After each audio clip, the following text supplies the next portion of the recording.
أعوذ بالله من الشيطان الرجيم بسم الله الرحمن الرحيم الصلاة والسلام على سيدنا محمد وعلى آله وأصحابه أجمعين. Ассаламу алейкум, құрметті ілім сүйер қауым. Бүгін Алла қаласа Құран сүрелерінің Құранның 5-ші парасын Алла қаласа бастаймыз. Бірінші аят бүгінгі Ниса сүресі 31-ші аят. Алла Тағала қасиетті Құран кәрімде былай дейді: Аузу биллахи минаш шайтанир ражим. Бисмиллахир рахманир рахим. Ин тажтанибу кабаира ма тунхауна анху нукаффир анкум сайyiатикум ва нудхилукум мадхалан карима. Мағынасы: өздеріңе тыйым салынған зор күнәлардан тыйылсаңдар, біз сендердің ұсақ күнәларың мен жамандықтарыңды кешіреміз де құрметті жайға жайғастырамыз дейді. Құрметті бауырлар, бұл жерде айтып тұрған нәрсе ин тажтанибу, яғни тажтанибу деген нәрсе алыс болу, үлкен күнәлардан алыс болу. Үлкен күнә, мысалы ғайбат, мысалы ата-анаға жамандық жасау, Аллаға серік қосу, яғни үлкен күнәларға алыс болу. Яғни оларды жасама деп тұрған жоқ. Үлкен күнәлардан алыс болсаңдар дейді. Біз сендердің енді кішкентай күнәларыңды, енді бұл жерде Алланың қалауымен Алла Тағала кешіреді екен. Сол себепті мұсылман адам өз бойын жамандықтан алыс ұстауы керек. Құранда да келеді, мысалы, зина жасамаңдар деп тұрған жоқ, зинадан алыс болыңдар дейді. Яғни зинаға апаруы мүмкін істерден адам алыс болуы. Басқа хадисте келеді ғой, харам анық, халал анық, ортасында күмәнді нәрселер бар дейді. Егер сол күмәнді нәрселерден адам бойын аулақ ұстаса, өзін тақуалықтың жемісіне жетеді дейді, яғни тақуалыққа жетеді дейді. Шын мәнінде адам сол байқаусыздан сол күмәнді нәрселерді жасау арқылы өзінің қалай харамға кіргенін байқамай қалады. Сол секілді харам үлкен күнәлардың маңайында жүрсеңіз, үлкен күнәларға жақын жүрсеңіз, немесе үлкен күнәларды жасайтын адамдармен сұхбаттас, жақын болсаңыз, олармен бауырлас болсаңыз, оларды бір құрметтесеңіз, өзіңіз байқамай сол үлкен күнәларға қалай қадам басқаныңызды байқамай қалуыңыз мүмкін. Одан кейінгі аят, құрметті бауырлар, Ниса сүресі 34-ші аятта былай делінеді: Ар-риджалу қауамуна алан нисаи бима фаддалаллаху ба'дахум аля ба'д. Мағынасы: ер адамдар әйелдердің қамқоршысы, яғни әйелдерден мәртебесі биік деген мағынада. Қауамуна. Өйткені Аллах олардың бірін екіншісінен үстем етті дейді. Бұл жерде үстемділік Алла құзырында ер адамның әйелден қарағанда жоғары екенін білдірмейді. Бұл жердегі үстемдік ер азаматтың жауапкершілігі әйел азаматқа қарағанда көбірек. Осы нәрсені меңзеп тұр бұл аятта. Яғни ер азамат ретінде жанұяның нәпақасы, жанұяның тәрбиесі, жанұяның көңіл күйі баршасы ер азаматтың мойнындағы міндеттер. Келесі аятта, құрметті бауырлар, Ниса сүресі 38-ші аятта былай делінеді: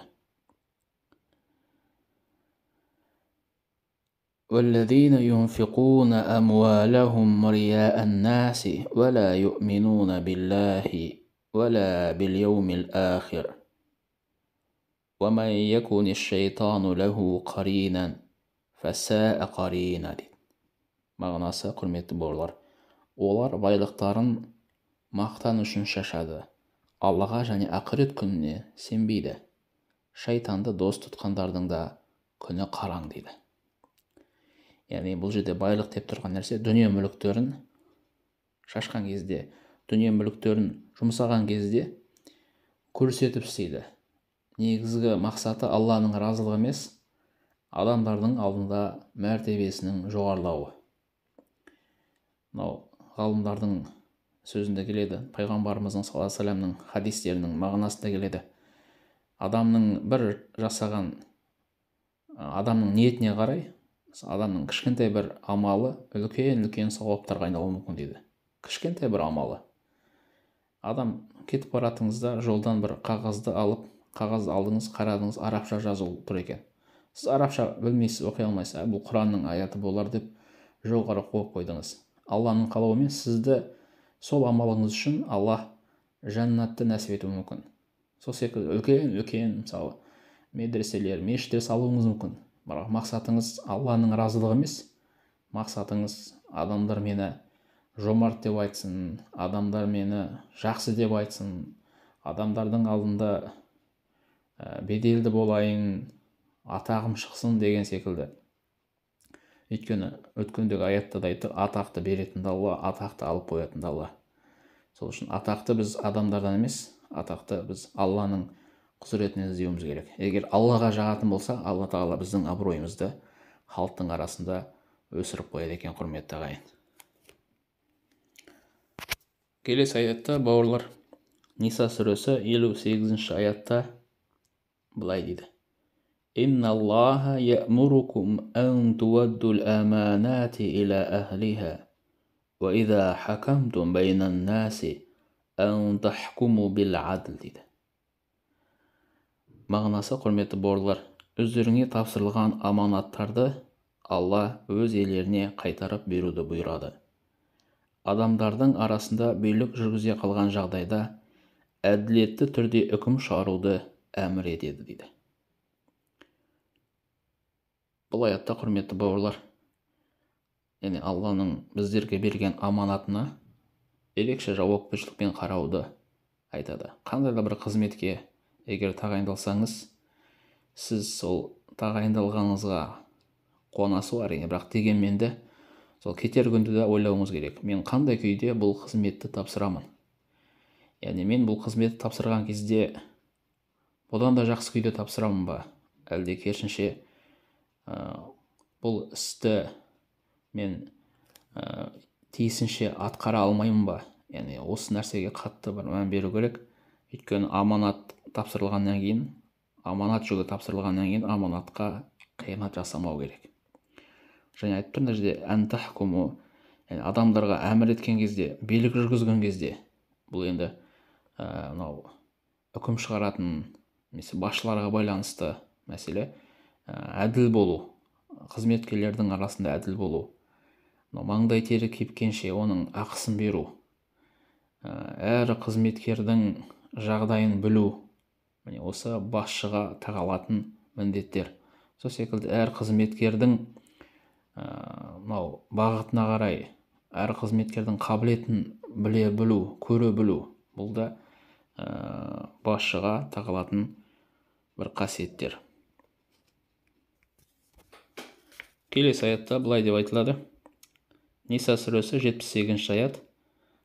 Айнама такуну юдрикхумул мауту валау кунтум фи буруджин мушайяда.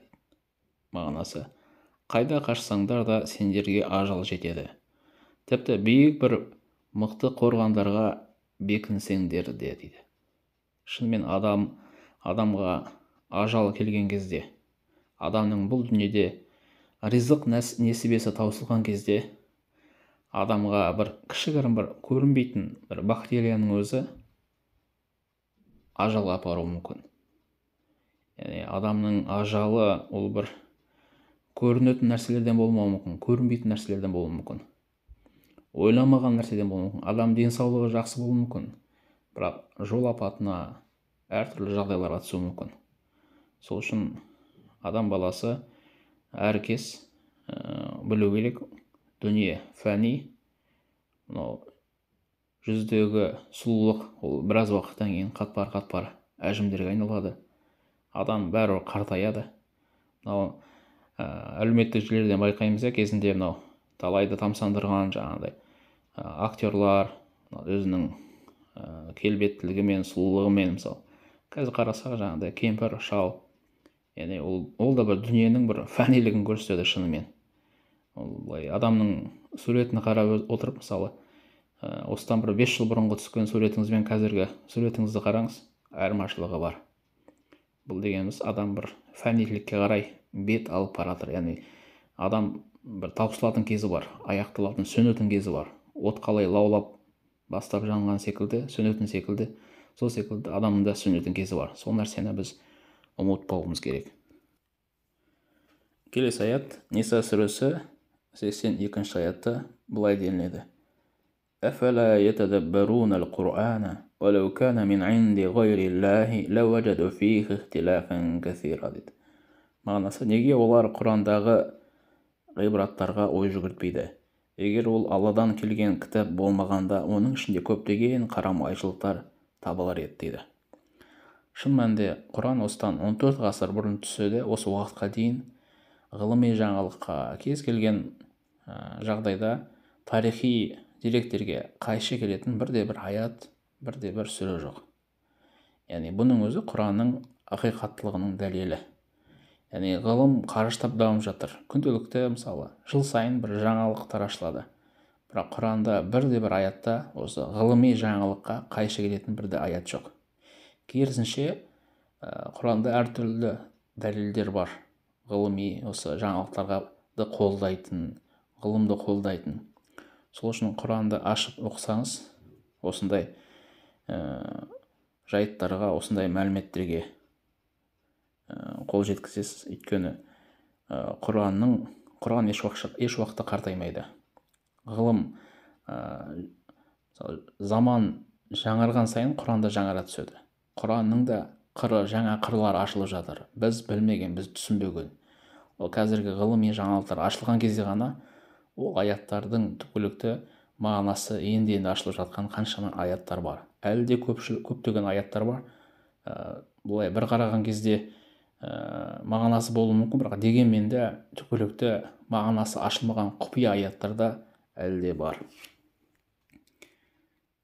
Келесі аят, Ниса сүресі 103-ші аятта былай дейді: Инна салата канат алал муъминина китабан мауқута дейді.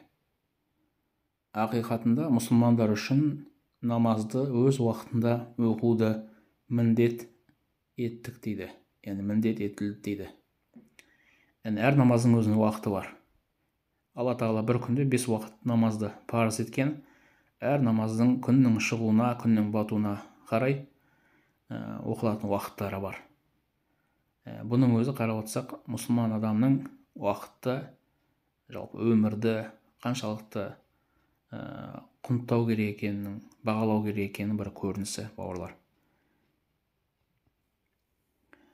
Одан кейін аят, 108-ші аят, Алла Тағала былай дейді: Ястахфуна минан наси ва ла ястахфуна миналлах ва хуа ма'ахум إذ يبيتون ما لا يرضى من القول وكان الله بما يعملون محيطا дейді. Мағынасы, ол пенделер, яғни адамдардан ұялып күнәларын жасырғанмен Алладан қалай жасырсын дейді. Түн жамылып отырып олар Аллаға ұнамайтын сөздер айтады. Алла олардың істеп жүрген істерін толық білуші дейді. Мағынасы, құрметті бауырлар, кей кезде кейбір адамдардың көзінше бір адам болуы мүмкін, бірақ Алланың құзыретінде басқа адам болуы мүмкін. Сол үшін түнгі уақыттарда әсіресе адам өз-өзіне ерік беріп, өзін бір жалғыз сезінген кезде күнә істерге барып жатады. Бірақ адам білу тиіс, адам жалғыз қалған кезде де ол Алланың бақылауында екенін. Келесі аят, Ниса сүресі 142-ші аят. Алла Тағала Құранда былай дейді: وَإِذَا قَامُوا إِلَى الصَّلَاةِ قَامُوا كُسَالَى يُرَاءُونَ النَّاسَ وَلَا يَذْكُرُونَ اللَّهَ إِلَّا قَلِيلًا. Аудармасы: қашан олар намазға тұрса, жалқауланып тұрады. Адамдарға көрсету үшін оқып, олар Алланы өте аз еске алады дейді. Бұл енді 200 адамдар жайында айтылған. намазға тұрған кезде намаз ондай адамдарға өте ауыр тиеді. Намазға таңертең ояну, намазға тұру, дәрет алу, ол үшін өте бір қиын әрекет, қиын бір амал секілді көрінеді. Тіпті намазға тұрған жағдайдың өзінде де көрсетіп жасайды. Сондай бір өте бір шашаңқы түрде кусала деп тұр. Кусала деген бір жалқаулықпен, қалай болса солай, не оқып тұрғанын өзі білмейді. Әр ракағатына, құлшылықтағы жаңағы сол айтылатын дұғаларға мән бермейді. Әйтеуір оқылып жатыр. Бірақ ол мұнафиқ адамның намазының сипаты.